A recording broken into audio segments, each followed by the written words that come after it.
Hi, my name's Jason from Canterbury Medieval Combat.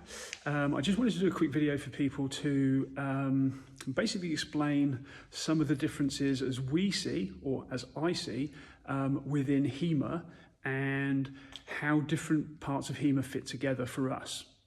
So this is not having a slagging match about, oh, well, they do this and we do this and we do blah, blah, blah. I'm not interested in that. What this is I'm going to give you our take.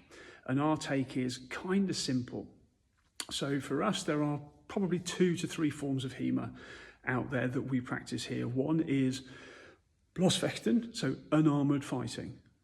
It's part 1 of the manuscript we follow.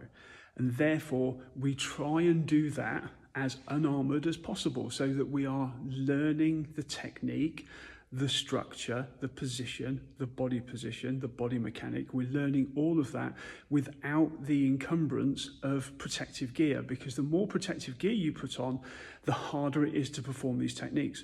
And if you look at the manuscripts, none of these guys are wearing protective gear at all.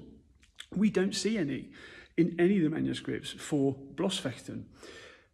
Later on, once you've had maybe 6 to 8 months with us and I haven't bored you to tears and you kind of want to take this further, you can then get into the more protective jacket, trousers, mask, gloves, and have the full experience of then freestyling or fighting or those kind of things, or going for the sort of the more sport orientated, where they've taken fencing with point scoring, and you can point score, and you can go to tournaments all around the country, in fact all over the world. There's hundreds of them, and we are going to be running one ourselves next year. Oh, I probably shouldn't have said that, but that's what's going to happen for us next year, is we're going to run our own. What we would say is the differences between the two is one's going to be more structured, more focused, and more technique driven, where the second one is going to be a lot less focused and structured and technique driven, because the amount of clothing and protective gear you're going to have to wear means that things change. Techniques won't work in exactly the same way as they work when you're unarmoured. And this would be the same in the 14th and 15th century Germany.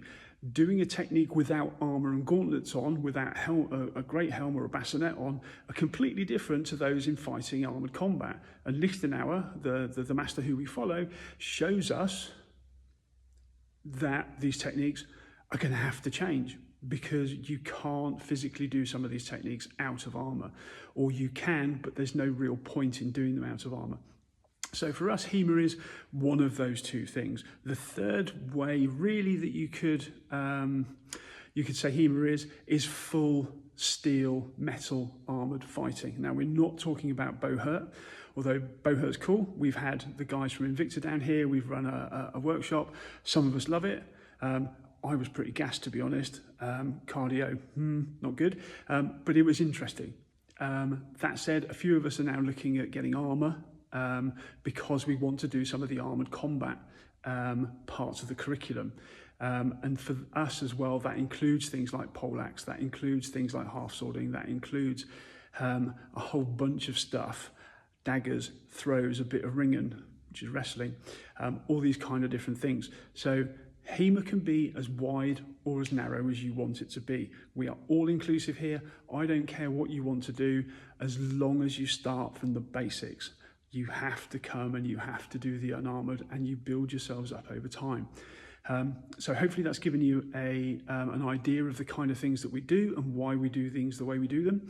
I look forward to seeing you in the Turnhalle.